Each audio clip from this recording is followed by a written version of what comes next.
Visa में पाकिस्तान सुन्नी तहरीक ज़िले मटियारी पारां सुन्नी तहरीक के नायब सदर मोहम्मद ख़ालिद क़ादरी मथां क़ातिलानो हमलो कंदड़ जवाबदारनि जी गिरफ़्तारी लाइ शेख मोहल्ला अल मदीना बेकरी खां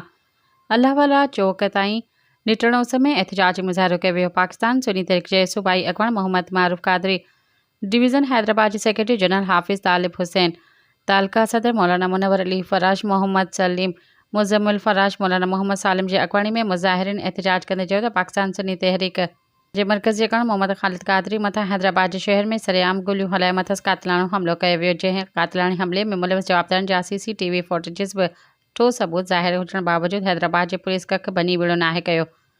हुजे त पाकिस्तान सुन्नी तहरीक जे मुल्क पाकिस्तान जी बुनियाद रखंदड़ पार्टी हुजण बावजूदि हितां जा कानूनी इदारा पार्टी अॻवाननि खे तहफ़्फ़ुज़ ॾियण में मुकमल तौर ते नाकाम बणियल आहिनि। जॾहिं त हैदराबाद में मरकज़ी रहनुमा मथां क़ातिलानो हमलो